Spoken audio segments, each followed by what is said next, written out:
إبراهيم إنك حميد مجيد اللهم بارك على محمد وعلى آل محمد كما باركت على إبراهيم وعلى آل إبراهيم إنك حميد مجيد الحمد لله আল্লাহ সুবহানাহু ওয়া তাআলার সুমহান দরবারে শানে আল লাখ কোটি শুকরিয়া আদায় করছি, যিনি আমাদেরকে নাজাতের এই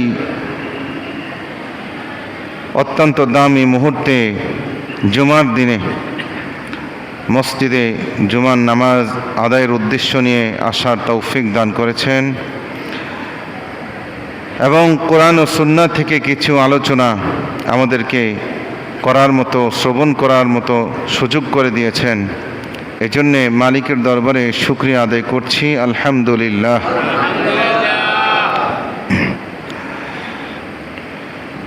দুনিয়াতে মানুষের জীবন পরিচালনার জন্য গুরুত্বপূর্ণ যে সমস্ত বস্তুর প্রয়োজন, তার মধ্যে অন্যতম গুরুত্বপূর্ণ বস্তু হলো মানুষের ধন সম্পদ, টাকা পয়সা, যেটা না হলে মানুষের জীবন পরিচালনা দুর্বিষহ হয়ে ওঠে, বিভিন্ন কষ্টের সম্মুখীন হয়। তো এই যে ধন সম্পদ, আরবিতে এটাকে মাল বলে, মাল। এই ধন সম্পদ এগুলা আল্লাহ সুবহানাহু ওয়া তাআলার দান। এগুলা কোনো মানুষের কর্তৃত্ব নাই যে আমি শিক্ষিত হয়েছি এজন্য আমি ধন সম্পদ কামাইছি, বা আমি অনেক বড় ব্যবসা করতেছি এজন্য আমি ধন সম্পদ কামাইছি। বরঞ্চ এই ধন সম্পদ কে কতটুকু উপার্জন করবে এটা আল্লাহ তাআলা আগেই সিদ্ধান্ত নিয়ে রেখেছেন। এজন্য আল্লাহ তাআলা যত জায়গায় ধন সম্পদ খরচ করার কথা বলছেন কোরআন হাকিমে, যে তোমরা আমার রাস্তায় কি করো, খরচ করো, মাল খরচ করো। প্রত্যেক জায়গায় আল্লাহ বলেছেন যে আমি তোমাদেরকে যে রিজিক দিয়েছি সেখান থেকে তোমরা দাও। আল্লাহ বলেন ওয়ামিম্মা রাযাকনাহুম ইউনফিকুন, তারা আমার দেওয়া রিজিক থেকে দান করে। তাহলে বোঝা গেল এই ধন সম্পদ এগুলা কার দান? এখানে শিক্ষিত অশিক্ষিতের এগুলা কোনো ভেদাভেদ নাই। অনেক শিক্ষিত মানুষ আছে যারা অর্থের অভাবে কষ্টে বিভিন্নভাবে জীবন যাপন করতেছে, আছে কি নাই? আবার অনেক অশিক্ষিত আছে যারা নিজেদের নাম পর্যন্ত সিগনেচার করতে পারে না, টিপসই দেয়। তাদের অধীনে হাজার হাজার শিক্ষিত মানুষজন চাকরি করে, আছে কি নাই? তাহলে বোঝা গেল এই ধন সম্পদের সাথে শিক্ষিত অশিক্ষিত হওয়ার কোনো সম্পর্ক নেই, এটা আল্লাহ প্রদত্ত। তবে এই ধন সম্পদ কোরআন থেকে যতটুকু জানা যায় আল্লাহ বলেছেন এগুলো হলো আল্লাহ আমাদেরকে পরীক্ষা করতেছেন। ধন সম্পদ মাল এগুলা দিয়ে আমাদেরকে আল্লাহ কি করতেছেন? পরীক্ষা। এবং কখনো এগুলা আল্লাহ ছিনিয়ে নিয়ে না দিয়েও আল্লাহ কি করেন? পরীক্ষা করেন। কোরআন হাকিমে আল্লাহ তাআলা এটা বলছেন। আল্লাহ তাআলা বলেন ফাআম্মাল ইনসানু ইযা মাবতালাহু ফাআকরামাহু ওয়া নাআমা, আমি যখন কোনো মানুষকে পরীক্ষা নেই, ইবতালাহু মুবতালা মানে পরীক্ষা, ফাআকরামাহু ওয়া নাআমা, আর আমি পরীক্ষা নিতে গিয়ে তাকে আমি সম্মানিত করি এবং তাকে আমি নিয়ামত দান করি, সম্মান দান করি, নিয়ামত দান করি, অর্থ সম্পদ দান করি। ফায়াকুলু রব্বি আকরামান, তখন মানুষ বলে আমার রব আমার প্রতি দয়া করেছেন। মানুষ বলে রব আমার প্রতি ইকরাম করেছেন, দয়া করেছেন, কিন্তু সে বুঝতে পারে না যে আল্লাহ যে আসলে তাকে পরীক্ষা নিচ্ছেন। আল্লাহ বলতেছেন আমি কি নিচ্ছি? পরীক্ষা নিতেছি। আর সে মনে করে আরে আমি তো তাহাজ্জুদ নামাজ পড়ি, আমি তো একখান বুজুর্গ, আমি তো এই ঠিকঠাক মতো নামাজ পড়ি, আমি তো এটা করি সেটা করি, এই জন্য মনে হয় আল্লাহ আমাকে দিছে। ঠিক তেমনি ভাবে পরের আয়াতে আল্লাহ বলেন ওয়া আম্মাল ইনসানু ইযা মাবতালাহু ফাকাদারা আলাইহি রিজকা।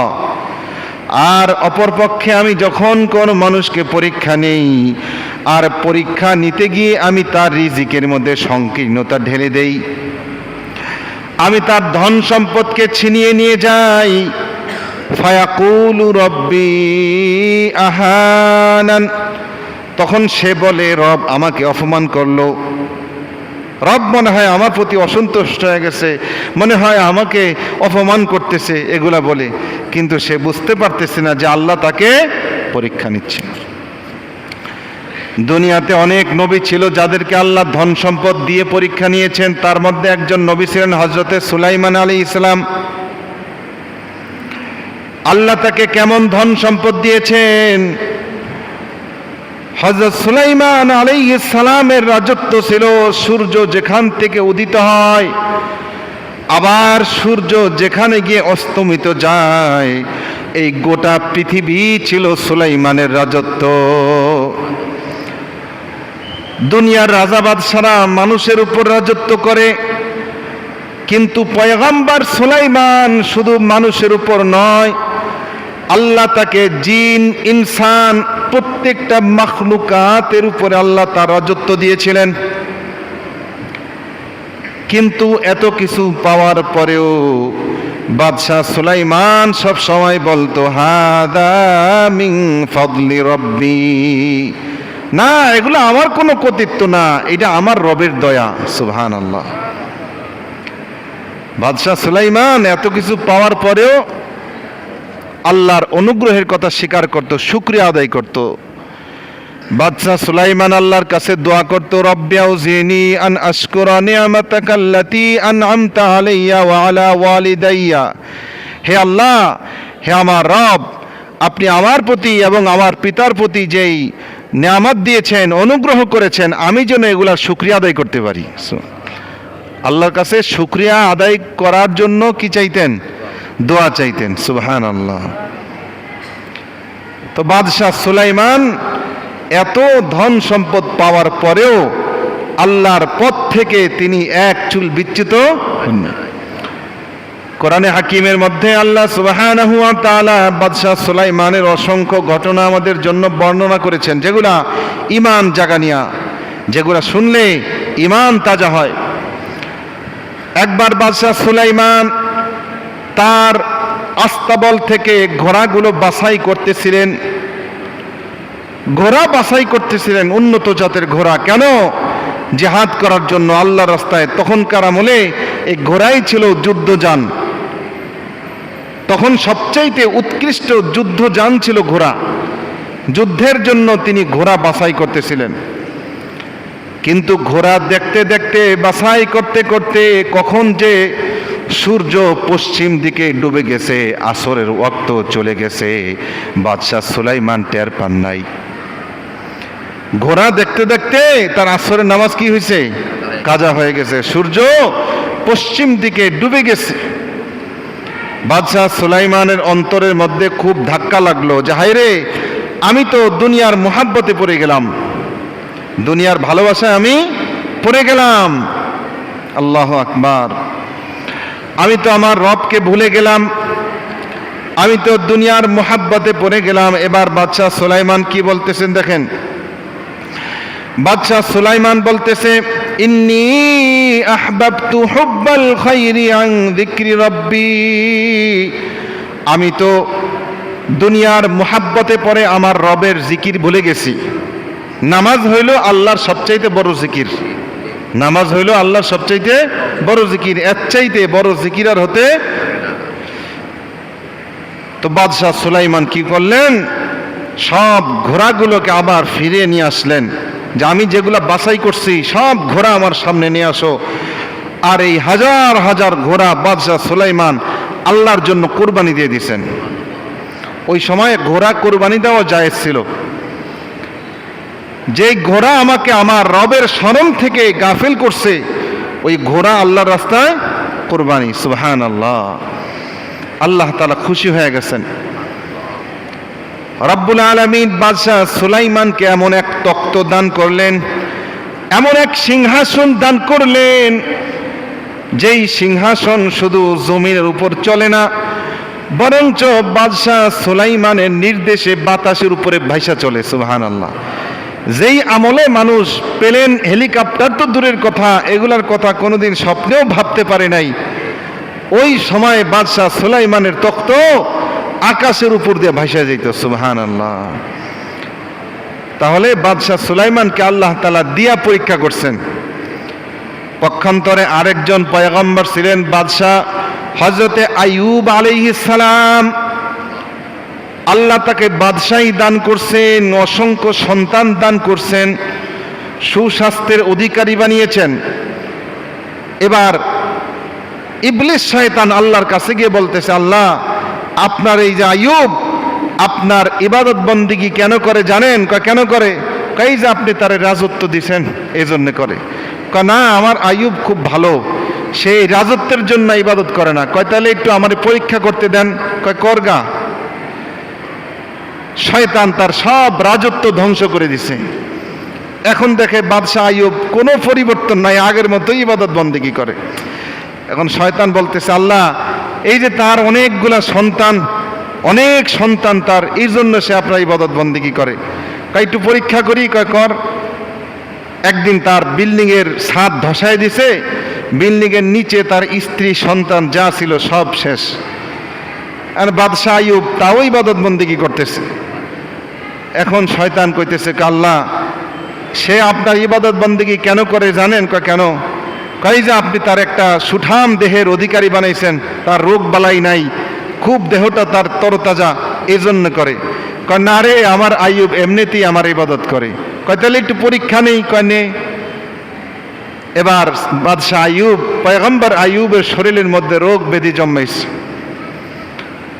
আল্লাহ রাব্বুল আলামিন কোরআনে হাকিমে বলেছেন, আযকুর ফিল কিতাবি আইয়ুব।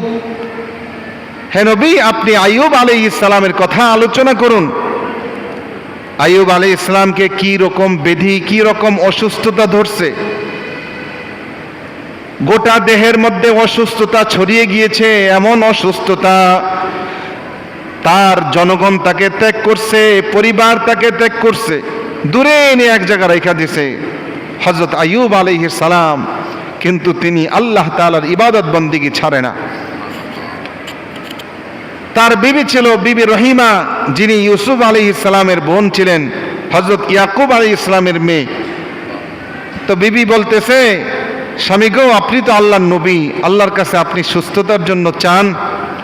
হযরত আইয়ুব আলাইহিস সালাম বলতেছে, আল্লাহর কাছে আমার সুস্থতা চাইতে তো লজ্জা লাগতেছে। কেন? আল্লাহ আমাকে এত বছর পর্যন্ত সুস্থ রাখছে, এত নাজ নিয়ামত দান করছে, এখন মাত্র কয়েকটা বছর অসুস্থ। এখন যদি আমি আল্লাহর কাছে চাই, তাহলে আল্লাহ আমাকে যদি বলে যে তুমি তো অকৃতজ্ঞ হয়ে গেলা। কি পরিমাণ ধৈর্য তার ছিল। আল্লাহ রাব্বুল আলামিন খুশি হয়ে গেছে, পরীক্ষায় পাশ করছে, সব শেষ হয়ে গেছে, কিন্তু আল্লাহর ইবাদত বন্দেগী ছাড়ে না। আল্লাহ তাআলা আদেশ দিলেন, ও আইয়ুব, আপনি পা দিয়া জমিনের মধ্যে আঘাত করেন। জমিনের মধ্যে আঘাত করার সাথে সাথে সেখানে একটা নহর প্রবাহিত হয়ে গেছে। আল্লাহ তাআলা বললেন, এটার মধ্যে আপনি ডুব দেন। হযরত আইয়ুব আলাইহিস সালাম কুয়ার মধ্যে ডুব দিছে, তো তার গোটা দেহের অসুস্থতা আল্লাহ তাআলা দূর করে দিয়েছেন। তাহলে বাদশাহ সুলাইমানকে আল্লাহ দিয়া পরীক্ষা করছেন, আর পয়গম্বর আইয়ুবকে আল্লাহ নিয়া পরীক্ষা করছেন। তাহলে ধন সম্পদ এগুলা কার দান? এগুলোর সাথে আমাদের ব্যক্তিগত বুদ্ধি, শ্রম, এগুলার কোনো সম্পর্ক নাই, কোনো সম্পর্ক নাই। এগুলো আল্লাহ তাআলার দান। তো মানুষ যে সম্পদ উপার্জন করে, এটা হলো তিন শ্রেণীতে বিভক্ত।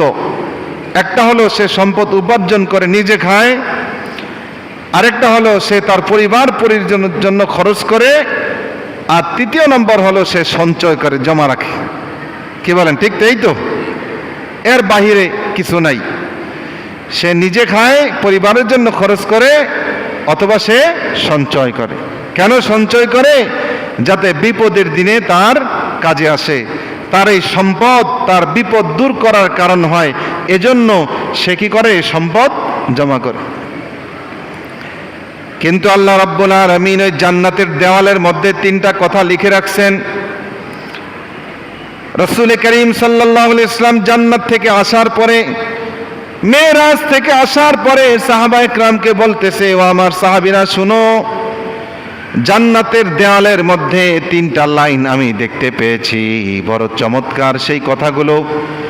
সেখানে লেখা, আমরা দুনিয়ায় যা খেয়ে পরে শেষ করে এসেছি তার দ্বারা উপকৃত হয়েছি, তার দ্বারা উপকৃত হয়েছি। যা খেয়েছি অথবা যেটা পরিধান করেছি সেটার দ্বারা উপকৃত হয়েছি।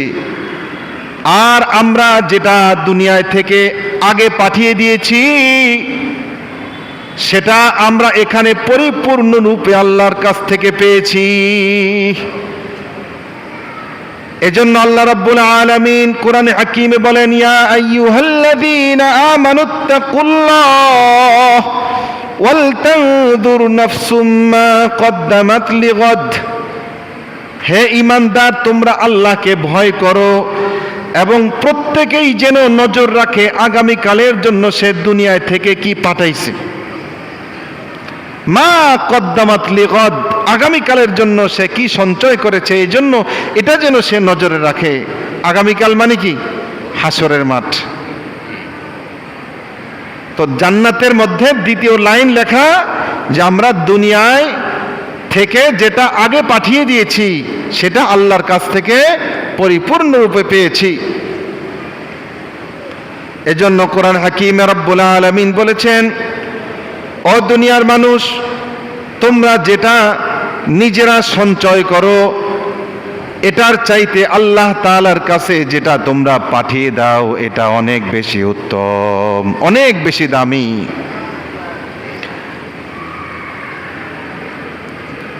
এটা অনেক বেশি দামি।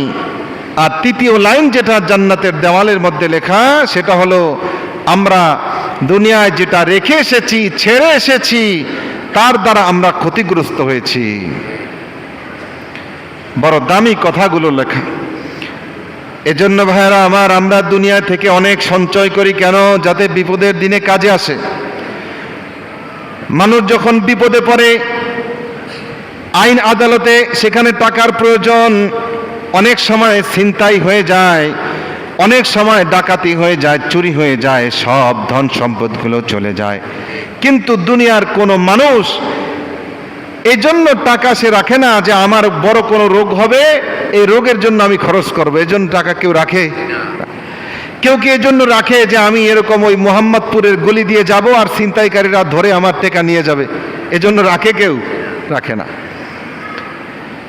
কেউ এজন্য টাকা রাখে না যেরকম আমি ব্যবসায় নোকসান করব, তখন কি আমার এই টাকাগুলো কাজে লাগবে, এজন্য রাখে না। কিন্তু এরপরেও তার টাকা পয়সা মাল সম্পদ কোনো না কোনোভাবে খরচ হয়েই যায়। দুনিয়ার যে বিপদ রয়েছে, এই বিপদ থেকে মানুষ টাকা দিয়ে বাঁচে। যার টাকা আছে দুনিয়ার বিপদ তার কোনো গায়ে লাগে না, ঠিক কিনা? কিন্তু ভাইরা আমার, এই দুনিয়ার জীবন যখন শেষ হবে, আখিরাতের জীবন যখন শুরু হয়ে যাবে, কঠিন থেকে কঠিন বিপদ মানুষের সামনে আসবে।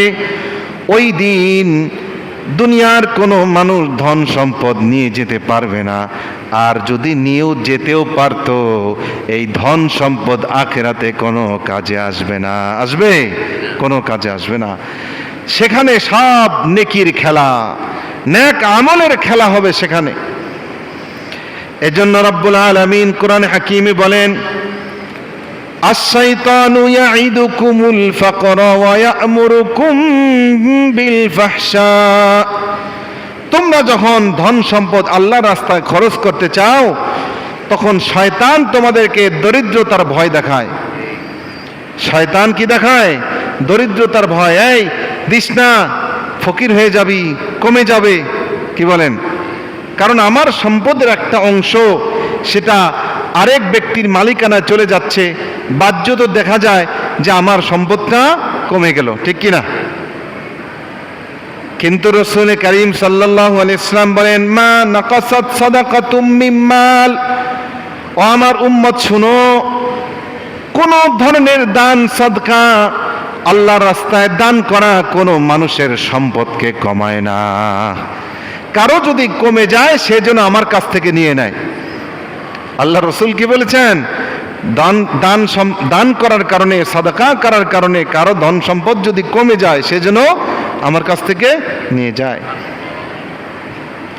দুনিয়াতে আমরা দেখি, বাহ্যিক দৃষ্টিতে দেখা যায় যে আসলেই দান করলে সাময়িকভাবে কমে যায়, কিন্তু আল্লাহ বলেন কমে না। কারণ রব্বুল আলামিন বলেন, শোনো শোনো, শয়তান তোমাদেরকে দারিদ্রতার ভয় দেখায়, ওয়া ইয়ামুরুকুম বিল ফাহশা, এবং অশ্লীলতার আদেশ করে।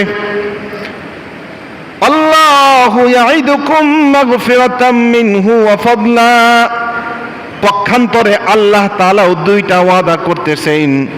শয়তান যেমন দুইটা ওয়াদা করতেছে, আল্লাহও দুইটা ওয়াদা করতেছে। বলেন তো ওয়াদা কোনটা সত্য? আল্লাহ রাব্বুল আলামিন বলেন, আল্লাহু ইয়াইদুকুম মাগফিরাহ, আল্লাহ তোমাদের সাথে ওয়াদা করতেছেন তোমরা যদি আল্লাহর রাস্তায় দান করো, আল্লাহর সন্তুষ্টির জন্য দান করো। এক নম্বরে হলো ইয়াইদুকুম মাগফিরা, আল্লাহ ওয়াদা করতেছেন আল্লাহ তোমাদের সব গুনাহগুলো আল্লাহ ক্ষমা করে দিবেন। এক নম্বরে পরকালীন মুক্তির বিষয়টা আল্লাহ তাআলা এনশিওর করতেছেন যে এটা নিশ্চিত, তোমরা যদি আল্লাহর সন্তুষ্টির জন্য দান করো তাহলে আল্লাহ তোমাদেরকে মাফ করে দিবেন। দেখেন, হাসরের মাঠে যখন কোনো গুনাহগার বিপদের সম্মুখীন হবে তখন সে চাইবে যে দুনিয়া ভর্তি যদি তার কাছে কোনো ধন সম্পদও থাকে, এই সব ধন সম্পদ দিয়ে সে মুক্তি পেয়ে যায়। কিন্তু এটা কি সম্ভব? না। দুনিয়াতে যেমন মানুষ বিপদে পড়লে টাকার উপর দিয়ে বেঁচে যেতে চায়, আখিরাতেও কি চাইবে? টাকার উপর দিয়ে, সম্পদের উপর দিয়ে বেঁচে যেতে চাইবে, কিন্তু সেখানে এটা হবে না। রব্বুল আলামিন সূরাতুল মাআরিজ আয়াত নাম্বার 10 আল্লাহ তাআলা বলেন, ওয়ালা ইয়াসআলু হামিমুন হামিমা। শুনো, আখিরাতের ময়দানটা এত ভয়ঙ্কর হবে, এত ভয়াবহ হবে। লা ইয়াসআলু হামিমুন হামিমা, কোন অন্তরঙ্গ বন্ধু আরেক বন্ধুকে সেদিন জিজ্ঞাসা করবে না। দুনিয়াতে দেখা যায় যে রক্তের সম্পর্ক মানুষের চাইতে যারা অন্তরঙ্গ বন্ধু এরা বিপদে আপদে বেশি আগায় আসে, ঠিক কিনা? অধিকাংশ ক্ষেত্রে, কিছু আছে যে রক্তের সম্পর্কে মানুষ আগায় আসে, কিন্তু অধিকাংশ ক্ষেত্রে দেখা যায় যারা রক্ত সম্পর্কের এরা বিপদে আগায় আসে না, কিন্তু যারা বন্ধু বান্ধব খুব কাছের এরা আগায় আসে। আল্লাহ বলে হাসরের মাঠটা এত কঠিন হবে যে সেখানে এই অন্তরঙ্গ বন্ধু একজন আরেকজনকে দেখবে, চিনবে, কিন্তু কেউ কাউকে জিজ্ঞাসা করবে না, কারণ সবাই তো বিপদে আছে।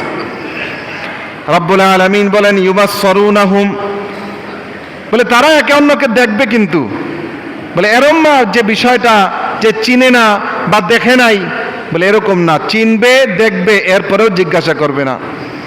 আল্লাহ তাআলা বলেন, ইয়াওয়াদ্দুল মুজরিমু, সেদিন মুজরিম যারা, মুজরিম মানে গুনাহগার, গুনাহগাররা সেদিন আশা করবে, আকাঙ্ক্ষা করবে, লাউ ইয়াফতাদি মিন আযাবি ইয়াউমিযিন বিবানিহি, হায়রে যদি আল্লাহর আযাব থেকে নিজের সন্তানগুলো দিয়ে বেঁচে যেতে পারত। ধন সম্পদ তো নাই, দিবে কি? আশা করবে, আল্লাহর কাছে বলবে, আল্লাহ আমার সন্তান নিয়ে যান, তাদেরকে শাস্তি দেন, কিন্তু আমাকে ছেড়ে দেন। এই যে আল্লাহর কোরআন বলতেছে সূরা মাআরিজ আয়াত নম্বর 11, লাউ ইয়াফতাদি মিন আযাবি ইয়াউমিযিন বিবানিহি, যদি সন্তানগুলো দিয়ে আল্লাহর আযাব থেকে বেঁচে যেতে পারত, ফিদিয়া দিতে পারত, মুক্তিপণ দিতে পারত, বলে না, এটা গ্রহণ করবে না। অসাহিবাতিহি, এরপরে আল্লাহ আমার বউ নিয়ে যান, আমার স্ত্রী নিয়ে যান, তাও আমাকে বাঁচান, বলে না, কাজ হবে না। ও আখিক, আমার ভাই নিয়ে যান, আমাকে বাঁচান, আমাকে ছেড়ে দেন। বলে না, কাজ হবে না। অফাসিলাতিহিল্লাতি তুউইক, আল্লাহ আমার জ্ঞাতি গোষ্ঠী যা আছে সব নিয়ে যান, আমারে বাঁচান। কারণ তাও কাজ হবে না। এবার সে আকাঙ্ক্ষা করবে, প্রকাশ করবে, ওয়ামাউফিল আরদি জামিআন সুম্মা ইউজিক, আল্লাহ জমিনের মধ্যে যা ছিল সব নিয়ে যান, তাও আমাকে বাঁচান। নাউযুবিল্লাহ মিন যালিক। জমিনের সব ধন সম্পত্তির মালিক এক ব্যক্তি কখনো হতে পারবে না। বলে সে চাইবে সব নিয়ে যান, তাও আমাকে ছেড়ে দেন। আল্লাহ বলে কাল্লা, কখনো না। ইন্নাহা লাযা, এই যে তোমার সামনে জাহান্নাম, জাহান্নামের ধাউ ধাউ করা জ্বলা অগ্নি, নাজ্জাআতান লিশ-শাওয়া, যেই জাহান্নাম তোমার চামড়াকে ছিঁড়ে ফেলবে, তোমার দেহ থেকে চামড়া খসিয়ে দিবে। তাহলে বোঝা গেল যে আখিরাতে হাসরের মাঠে মানুষ ধন সম্পদ দিয়ে আল্লাহর কাছ থেকে বাঁচতে চাইবে, কিন্তু পারবে না। কিন্তু হ্যাঁ, ধন সম্পদ দিয়ে বাঁচতে পারবে, কিন্তু সেটা দিতে হবে দুনিয়ায়। কোথায় দিতে হবে? দুনিয়া। কেউ যদি দুনিয়ায় দেয় তাহলে সে বাঁচবে, কারণ আল্লাহ তাআলার এটা ওয়াদা। আল্লাহ বলেন আল্লাহু ইয়াইদুকুম মাগফিরাহ, আল্লাহ তোমাদের সাথে ওয়াদা করতেছেন যে তোমরা যদি ইনফাক করো, আল্লাহ রাস্তায় খরচ করো, আল্লাহর সন্তুষ্টির জন্য দান করো, তাহলে আল্লাহ তোমাদেরকে মাগফিরাত দান করবেন। আল্লাহ তোমাদেরকে সেই কঠিন আযাব থেকে বাঁচিয়ে দিবেন। তো দান করতে হবে কোথায়? দুনিয়াতে। কিন্তু আমরা তো আবার নগদে বিশ্বাসী, আমরা বাকিতে বিশ্বাসী না। দান করব এখানে, পাবো আখিরাতে, অনেক দূর, পাবো কি পাবো না, আল্লাহর ওয়াদার প্রতি আমাদের ইয়াকিন নাই। এজন্য আল্লাহও বুঝে যে বান্দা তো আবার নগদ কিছু না পাইলে সে দান করতে চাবে না। এজন্য আল্লাহ তাআলা বলতেছেন ওয়া ফাদলা, এক নম্বর হলো মাগফিরাত, দ্বিতীয় নম্বর হলো তোমরা যদি দান করো আমি তোমাদেরকে আরো বাড়িয়ে দেব। সুবহানাল্লাহ। দান করলে আল্লাহ দুনিয়াতেও কি করবেন? বাড়িয়ে দিবেন। আল্লাহ বলেন ইন্নাল্লাহা ওয়াসি', আল্লাহ তাআলা সুপ্রশস্তের অধিকারী। আল্লাহ তাআলার খাজানায় একটা জিনিস নাই, আর সেটা হলো অভাব। আল্লাহর খাজানায় কি নাই? অভাব নাই। এজন্য ভাইরা আমার, দান করলে আল্লাহ তাআলা দুনিয়াতেও আমাদের কি করবেন? বৃদ্ধি করবেন। সম্পদের মধ্যে আল্লাহ বারাকা দান করবেন। দেখেন, বারাকা এটা কয়েক ধরনের হতে পারে। বরকত, যে এক ব্যক্তির দেখা গেল যে পক্ষান্তরেই তার ধন সম্পদের মধ্যে বৃদ্ধি হয়েছে, বাড়ছে। আগে তার ইনকাম ছিল 1 লক্ষ টাকা, এখন 3 লক্ষ 4 লক্ষ টাকা হয়েছে, এটা বাহ্যত বরকত। কিন্তু আরেক রকমের বরকত রয়েছে, সেটা হলো মানুষের যা প্রয়োজন সবকিছু আল্লাহ তাআলার পক্ষ থেকে পূরণ করে দেওয়া। এটা হলো সবচেয়ে বড় বরকত, ঠিক কিনা? 1 লক্ষ, মনে করেন কামাই করছে 1 লক্ষ টাকা, মাস শেষে তার বিবি অসুস্থ, ছেলে অসুস্থ, তার এই সমস্যা সেই সমস্যা, তার 1,20,000 টাকা খরচ হয়ে গেছে। কি বলেন? আর আরেক লোকের 20,000 টাকা তার ইনকাম, কিন্তু মাস শেষে তার কোনো খরচ নাই। আল্লাহ তার সব সুস্থ রাখছেন, তার সব প্রয়োজনকে আল্লাহ পূরণ করে দিচ্ছেন। যখন যেটা প্রয়োজন আল্লাহ তাআলা ব্যবস্থা করে দিচ্ছেন। কি বলেন? এই বরকত অনেক বেশি ভালো না? অনেক বেশি দামি। তো জন্য আল্লাহ বলে যে তোমরা দান করো, আমি তোমাদেরকে বরকত দান করব, তোমাদের সম্পদের মধ্যে আমি সমৃদ্ধ দান করব। এই জন্য যাকাত কেউ যদি আদায় করে তাহলে তার সম্পদ কখনো কমে না, বরঞ্চ সম্পদের মধ্যে পবিত্রতা আসে, এজন্য তার অভাব অনটন আসে না। তার দেহের মধ্যে পবিত্রতা আসে, এজন্য রোগ বালাই আসে না। তার নফসের মধ্যে পবিত্রতা আসে, এজন্য সে গুনাহের মধ্যে যায় না। আল্লাহ তাকে ভালো রাখেন। এজন্য ভাইরা আমার, রমজানের মধ্যে রাসূল করিম সাল্লাল্লাহু আলাইহি সাল্লাম এত বেশি দান করতেন, জিবরাইল আমিন প্রতি রাতে আল্লাহ রসুলের কাছে আসতো। এক পারা জিবরাইল আমিন শোনাইতো, আরেক পারা রসুল তাকে শোনাইতো, এভাবে দাওয়াত দিতেন। আর এই জিবরাইল আমিন বারবার আসা যাওয়ার কারণে আল্লাহ রসুলের মধ্যে দানের পরিমাণ এত বাড়ত। সাহাবী বলতেছে, আব্দুল্লাহ ইবনে আব্বাস, যে এরকম ঘূর্ণিঝড়ের বাতাস যেমন দ্রুত বেগে প্রবাহিত হয়, মাহে রমাদানে আল্লাহ রসুলের দান এত বেশি জোরে প্রবাহিত হইতো। সুবহানাল্লাহ। আমাদের মধ্যে অনেক আছে যারা এরকম শুধু কি করে, উমরায় চলে যায়, আমি শুনেছি দেখেছিও যে রমাদানে ওমরায় এত ভিড় যে মূল হজেও কি হয় না, এত ভিড় হয় না, সব গিয়ে ওখানে গিয়ে হাজির হয়। হ্যাঁ আলহামদুলিল্লাহ, হজ করা ওমরা করা এটা অনেক বেশি দামি ভালো কাজ, কিন্তু তার চাইতেও বড় কাজ হলো আমি আমার সম্পদের জাকাতগুলো পুঙ্খানু হিসাব করে আদায় করে দিব। হাসরের মাঠে আল্লাহ আমাকে একবারও জিজ্ঞাসা করবেন না তুমি কয়বার উমরা করছো, কারণ এটা নফল। আল্লাহ জিজ্ঞাসা করবে না, করলে অবশ্যই সওয়াব আছে, কিন্তু আল্লাহ ধরবেন তোমার সম্পদের জাকাত তুমি আদায় করেছো কিনা। হাসরের মাঠে মুস্তাকিল দুটা প্রশ্ন, সম্পূর্ণ ভিন্ন ভিন্ন দুটা প্রশ্ন, একসাথে নয়, মার্চ হবে না, ভিন্ন ভিন্ন প্রশ্ন, যে তুমি কোন খাতে আয় করেছো, কোন খাতে তুমি ব্যয় করেছো, দুটা ভিন্ন প্রশ্ন। বহু হাজি বহু উমরাকারী এমন রয়েছে যারা ঠিকমতো জাকাত আদায় করে না। বাড়ির পাশে অসহায় ব্যক্তিরা না খেয়ে থাকে, দুই বেলার জায়গায় এক বেলায় খায়। রক্ত সম্পর্ক আত্মীয়রা ঠিকমতো খাবার পায় না। ভাই ব্রাদার, ভাই বোন, ফুফু, আপন যারা, এরা অভাব অনটনে, আর সে যায় উমরা করতে। কি বলেন, আছে কি নাই? আহা, অথচ কিতাবের মধ্যে কি চমৎকার ঘটনা এসেছে। হযরতে আব্দুল্লাহ ইবনে মুবারক রাহমাতুল্লাহি আলাইহি যুগ শ্রেষ্ঠ একজন তাবিঈ ছিলেন। আল্লাহ তাআলা তাকে কোরআন ও হাদিসের ইলম যেমন ভাবে তাকে দান করেছেন, যুগের বড় মুহাদ্দিস ছিলেন। 10 লক্ষ হাদিস তার জেহনের মধ্যে আল্লাহ তাআলা মুখস্থ করে রাখছেন। এত বড় মুহাদ্দিস আব্দুল্লাহ ইবনে মুবারক রাহমাতুল্লাহি আলাইহি। আবার পক্ষান্তরে আল্লাহ তাকে ধন সম্পদ দান করেছেন অনেক বেশি। তো আব্দুল্লাহ ইবনে মুবারক রাহমাতুল্লাহি আলাইহি একবার হজে গেছেন। তো হজের কার্যক্রম শেষ করার পরে হাতিমে কাবার মধ্যে তিনি ঘুমায় রয়েছেন, শুয়ে পড়ছে, তো ঘুমাইসা পড়ছে। তো স্বপ্নে দেখতেছে আসমান থেকে ফেরেশতা নামে আসছে জমিনের মধ্যে। এক ফেরেশতা আরেক ফেরেশতারে বলতেছে এবার কত হাজি হজ করলো। আরেকজন জবাব দেয় এবার 1.5 লক্ষ হাজি হজ করেছে। এবার প্রশ্ন করতেছে কয়জন হাজির হজ আল্লাহ কবুল করেছেন? কয় না না, একজন হাজির হজও আল্লাহ কবুল করে নাই। 1.5 লক্ষ হাজি, এক হাজির হজ কবুল হয় নাই। এবার কিছুক্ষণ পরে আরেক ফেরেশতা বলতেছে হ্যাঁ, আল্লাহ তাআলা সিদ্ধান্ত নিয়েছেন যে আল্লাহ এমন এক ব্যক্তির উসিলায় 1.5 লক্ষ হাজির হজকে কবুল করেছেন যেই ব্যক্তি এবার হজেই আসতে পারে নাই। এমন এক ব্যক্তির উসিলায় কবুল হয়েছে যে হজ করতে পারে নাই, হজে আসতে পারে নাই। কার নাম কি? তার নাম আলী ইবনে মুআফিক। বাড়ি কোথায়? ইরাকের অমুক গ্রামের মধ্যে। আব্দুল্লাহ ইবনে মুবারক ঘুম থেকে লাফায় উঠছেন, হায় রে, 1.5 লক্ষ হাজি হজ করেছে, তার মধ্যে আমিও একজন, আমার হজও কবুল হয় নাই। বলে এমন এক ব্যক্তির উসিলায় সব হাজির হজ কবুল, যে ব্যক্তি নাকি হজ করতে পারে নাই। যাই তাড়াতাড়ি দেখা করে আসি। কেমন বড় আল্লাহর ওলি, কেমন বড় আল্লাহ ওয়ালা, তার মুলাকাত না করলে তো আমার অন্তর শান্তি পাবে না। খুঁজতে খুঁজতে গেছে, গ্রামে গিয়া বলতেছে আলী ইবনে মুআফিক নামে আল্লাহর এক বিশাল ওলি, আপনারা চিনেন নাকি? কেন আমরা তো তারা চিনি না। এক ব্যক্তি বলতেছে আল্লাহর বড় কোনো ওলি টলি তো এখানে নাই, একজন চর্মকার আছে আমাদের মাঝে, জুতা সেলাই করে, তার নাম আলী ইবনে মুআফিক। বাড়ি কোথায়? এই বস্তির শেষ গলির মধ্যে।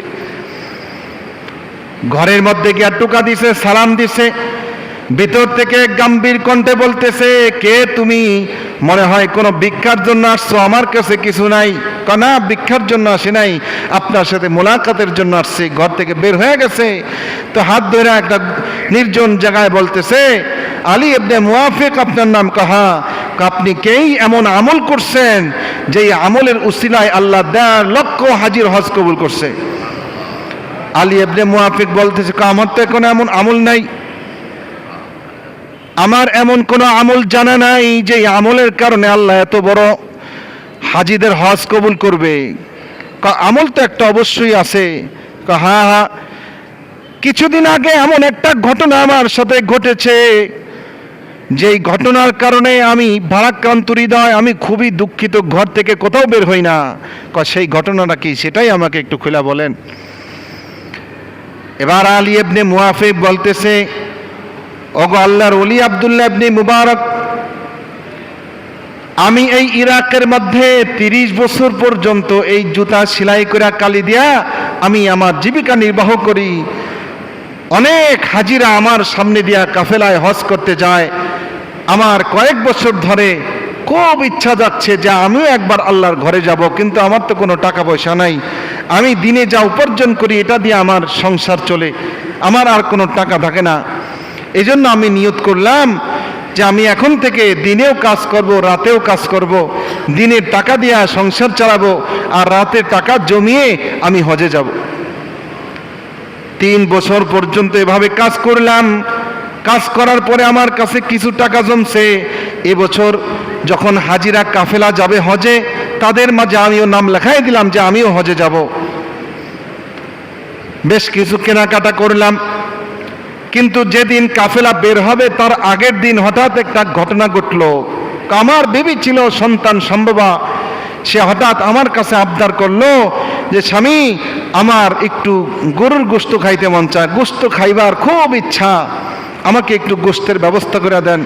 আলী ইবনে মুয়াফিক বলতেছে, বিবি রে, তুমি তো জানোই আমাদের কোনো উদ্দিত টাকা নাই, যেই টাকা আছে এটা আমি হজের জন্য রাখছি, বাকি কোনো রকম দিনারাফিত করার মতো টাকা আছে, কিন্তু গোশত কেনার মতো টাকা তো আমার কাছে নাই। কিন্তু বিবির খুব মন চাইছে যে গোশত খাবে। তো বলতেছে, পাশের বাসায় গোশত রান্না হয়েছে, আমি ঘ্রাণ পাইছি, সেখান থেকে আমার খাইতে মন চাইছে, আপনি একটা বাটি নিয়ে যান, অন্তত তাদের কাছ থেকে কিছু নিয়ে আসেন। আলী ইবনে মুয়াফিক একটা বাটি নিয়ে প্রতিবেশীর ঘরের মধ্যে গিয়া দরজার মধ্যে কোরআন আসছে। ভেতর থেকে ঘরওয়ালা বের হয়ে আসছে। আলী ইবনে মুয়াফিক সালাম দিয়া বলতেছে, আমার প্রতিবেশী ভাই, মনে হয় আপনার ঘরের মধ্যে গোশত রান্না হয়েছে, সুঘ্রাণ চতুর্দিকে ছড়িয়ে পড়েছে। আমার বিবি সন্তান সম্ভবা, সে একটু গোশত খাইবার চাইছে, এক টুকা গোশত দেন। এবার ওই ব্যক্তি বলতেছে, আলী, আমার ঘরের মধ্যে যেই গোশত রান্না হয়েছে এই গোশত আমরা তো খেতে পারবো। এটার মধ্যে একটা কাটাও জার্সিটা একটু উঠায় দাও। বলে, আমার ঘরের মধ্যে যে গোশত রান্না হয়েছে সেই গোশতটা আমরা তো খেতে পারবো, কিন্তু এটা আপনারা খেতে পারবেন না। আলী ইবনে মুয়াফিক রাগ হয়ে গেছে, কি এমন গোশত যেই গোশত আপনাদের জন্য হালাল কিন্তু আমাদের জন্য হারাম? এবার ওই ঘরওয়ালা বারবার প্রশ্ন করার কারণে আলী ইবনে মুয়াফিকের হাত ধরে কেঁদে দিছে, চোখের পানি ছেড়ে দিয়ে বলতেছে, আমার প্রতিবেশী ভাই আলী ইবনে মুয়াফিক, এটা বড় লজ্জার কথা, আমরা কারো কাছে বলতে চাই না, কিন্তু আপনি আমার প্রতিবেশী, জন্য আপনাকে বারবার জিজ্ঞাসা করার কারণে বলতে হয়। আমার ঘরের ভিতরে 3 দিন পর্যন্ত কোনো খাবার নাই, বাজারে যাচ্ছি কাজের সন্ধানে, কিন্তু কোনো কাজ নাই, 2 দিন হয়ে গেছে কোনো কাজ পাই না, খাবার নাই। আমার ঘরের মধ্যে ছোট ছোট বাচ্চাগুলো করুণভাবে কান্নাকাটি করে, কিন্তু আজকে 3য় দিন যখন ঘর থেকে বের হব, তাকায় দেখি সন্তানদের মুখের মধ্যে কোনো কান্না নাই, কারণ ক্ষুধার যন্ত্রণায় তাদের দেহের মধ্যে এতটুকু শক্তি নাই যে তারা কান্নাকাটি করবে। তাদের চেহারাগুলো কেমন যেন হলুদ বর্ণ হয়ে গেছে। আমার মনে হলো, আজকে যদি আমি তাদের মুখের মধ্যে কোনো খাবার দিতে না পারি, তাহলে হয়তো আগামীকাল আর তাদের মুখ থেকে বাবা ডাক শুনতে পাবো না। বাজারে সারাদিন ঘুরলাম, কিন্তু কোনো কাজ পেলাম না।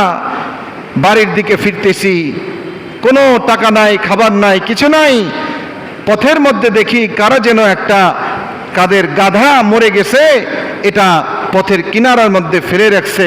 আমি জীবন বাঁচানোর জন্য আমি খঞ্জর বের করে, ছুরি বের করে সেখান থেকে কিছু গোশত কেটে নিয়ে এসে রান্না করছি। আলী, এবার তুমিই বলো, যেই গোশত আমাদের জন্য হালাল, এটা তোমাদের জন্য হালাল হবে কিনা? আলী ইবনে মুয়াফিকের চোখের দিয়ে পানি বের হয়ে গেছে, স্তম্ভ দিয়ে গেছে, যাহাই রে, আমি হজে যাব, আল্লাহর রসুলের পাশে দাঁড়িয়ে সালাম দেব, আল্লাহর ঘরের কাছে দাঁড়িয়ে লাব্বাইক লাব্বাইক বলবো। কিন্তু আল্লাহ তাআলা যদি আমাকে বলে, ও আলী ইবনে মুআফিক, তোমার লাব্বাইক কবুল হবে না, কারণ তোমার প্রতিবেশী না খেয়ে মরা গাধার গোশত খায়, আর তুমি আসছো আমার কাছে হাজিরা দেওয়ার জন্য, তোমার এই হাজিরা আমি গ্রহণ করব না। আলী ইবনে মুআফিক বলতেছে, ভাই আপনি একটু দাঁড়ান। দৌড় দিয়ে গিয়ে ঘরের মধ্যে যে আগামীকাল সে হজে যাবে টাকাগুলো জমানো, বাজারে নিয়ে কিছু খাবার ক্রয় করে বস্তার মধ্যে করে এনে প্রতিবেশীর হাতের মধ্যে দেয়া বলতেছে, আল্লাহর কসম দেয়া বলতেছে, ভাই আপনি এগুলা গ্রহণ করেন। কিছু টাকা তার হাতে দিয়ে দিছে, সব দিয়ে দিছে, আমি হজে যাওয়া প্রয়োজন নাই, বলে আমার প্রতিবেশী না খেয়ে আছে, মরা গাধার গোশত খেতে হয়, আমি হজে যাব না, তাকে সব দিয়ে দিলাম। দিয়ে ঘরের মধ্যে গেছি, কিন্তু আমার মন তো খুব খারাপ, কারণ আমি হজের নিয়ত করেছি, সবাই জানে যে আমি হজে যাব, এখন কালকে যদি এসে আমাকে খোঁজ করে, এজন্য আমি পালায় গেলাম বাড়িঘর ছেড়ে, যাতে আমাকে কেউ খুঁজে না পায়। অনেকদিন আমি অনুপস্থিত ছিলাম এলাকার মধ্যে। যখন এরকম হজ থেকে লোক আসা শুরু হয়েছে, এক এক কাফেলা আসে আর আমার সাথে দেখা করে আইসা, ও আলী, তুমি আর আমি না একসাথেই তাওয়াফ করেছিলাম, কিন্তু আগে কেমনে চলে আসলা? দ্বিতীয় কাফেলা এসে বলতেছে, ও আলী, ওই জমজম কূপের পানি না তুমি আর আমি একসাথে খাইলাম, তুমি কবে আসলা? এভাবে সর্বশেষ কাফেলার মধ্য থেকে একজন লোক আইসা হাতের মধ্যে একটা পুটলি ধরায় দিছে, একটা থলি ধরায় দিছে, দিয়া বলতেছে, আলী, ওই যে হাজরা আসওয়াদ চুমু দেওয়ার সময় বীর হয়েছিল, বীরের মধ্যে এই যে থলিটা আমার কাছে আপনি দিয়েছিলেন, এটা নেন, আপনারটা আপনি নিয়ে যান। আলী ইবনে মুআফিক কিছুই বুঝতেছে না যে আমি তো হজেই যেতে পারলাম না, এরা সবাই কি বলতেছে, আর এই থলি বা কই থেকে আসলো? আলী ইবনে মুআফিক ঘরের মধ্যে গিয়া দেখে থলির মধ্যে অনেকগুলো স্বর্ণ মুদ্রা। চিন্তা করতেছে, মাথার মধ্যে ঘুরতেছে যে এগুলা কই থেকে আসলো। চিন্তা করতে করতে ঘুমায় গেছে। ঘুমের মধ্যে দেখে তার পুরা ঘর আলোকিত হয়ে গেছে। বলতেছে, কে কে? হঠাৎ দেখে একজন সুদর্শন যুবক ডাক দিয়ে বলতেছে, ও আলী, আমি হলাম তোমাদের নবী মুহাম্মদুর রাসূলুল্লাহ সাল্লাল্লাহু আলাইহি ওয়াসাল্লাম। আলী ইবনে মুআফিক লাফ দিয়ে উঠে আল্লাহর রসুলের সাথে মুলাকাত করলো। আল্লাহর রসুল বলতেছে, আলী, তুমি কি আশ্চর্য হয়েছো যে এই সম্পদ তোমার কাছে কই থেকে আসলো? আলী, তুমি যেই ত্যাগ, যেই কোরবানি করেছো, আল্লাহ তাআলা এত বেশি খুশি হয়েছেন। আল্লাহ তোমার চেহারা নিয়ে শুধু এবছর নয়, কিয়ামত পর্যন্ত একজন ফেরেশতা আল্লাহ নিযুক্ত করে দিয়েছেন, তোমার পক্ষ থেকে কিয়ামত পর্যন্ত হজ করবে। আর তুমি যে আমার একজন উম্মতকে এরকম মরা গোশত খাওয়ার হাত থেকে বাঁচিয়েছো, হ্যাঁ, তার ইজ্জত তুমি রক্ষা করেছো, প্রতিবেশীর হক আদায় করেছো, আলী, এই স্বর্ণ মুদ্রা আমি রসুলের পক্ষ থেকে তোমাকে আমি উপহার দিলাম। এজন্য ভাইরা আমার, এই রমজানের শেষ দশক আমরা অন্যান্য ইবাদত বন্দেগীর সাথে সাথে আল্লাহ তাআলার রাস্তায় আমরা বেশি থেকে বেশি দান করব, যাতে হাসরের মাঠের ভয়ঙ্কর বিপদ থেকে আমরা নিজেদেরকে বাঁচাতে পারি, আল্লাহর অনুগ্রহ যাতে আমরা পাই, আমাদের প্রতিবেশীদের খোঁজ খবর নিব। এজন্যই তো ফিতরার বিধান, যে ঈদ উল ফিতর আমার আশেপাশের প্রতিবেশী কেউ যাতে এরকম অনাহারে না থাকে, ঈদের দিন যাতে তাকে ভিক্ষা করতে না হয়, এজন্য ফিতরা আল্লাহ রসুল আগেই আদায় করে দিতে বলছেন। এবার সর্বনিম্ন ফিতরা হলো, যারা একেবারেই কম সামর্থ্যবান, তারা 120 টাকা করে নিজেরা নিজেদের ফ্যামিলির পক্ষ থেকে, যারা একান্নবর্তী পরিবারে রয়েছে, ছোট ছোট নাবালেগ সন্তান, তাদের পক্ষ থেকে আদায় করবেন। আর যারা সামর্থ্যবান, তারা 2805 টাকা করে প্রতিজন ফিতরা আদায় করবেন। এগুলো আমরা আদায় করে দিব। বলে ফিতরা আদায় করলে দুইটা লাভ, একটা হলো বলে এরকম গরিব দুঃখী যারা, এরা আহার পেল, ঈদের দিন অন্তত ভিক্ষা করতে হলো না। দ্বিতীয় ফায়দা হলো, আল্লাহ রসুল বলেছেন যে তোমরা রোজা রাখতে গিয়ে ছোটোখাটো অনেক ভুল হয়ে যায়, আল্লাহ এই ফিতরার উসিলায় ভুলগুলো মাফ করে দিবেন। তাহলে আমরা কি করব? ফিতরা আদায় করে দেব। এমনিভাবে ঈদ উল ফিতর সামনে আসতেছে, আগামী জুমার দিনও হতে পারে। যদি জুমার দিন হয়ে যায় তাহলে তো আর শুক্রবার পাওয়া যাবে না, এটাই শেষ শুক্রবার। আর যদি শনিবার হয় তাহলে একটা জুমা অন্তত আমরা পাবো। তাহলে ফিতরা আমরা ঈদগাহে যাওয়ার আগেই আদায় করে দিব। অবশ্যই এটা আমরা ফিতরা আদায় করে দিব।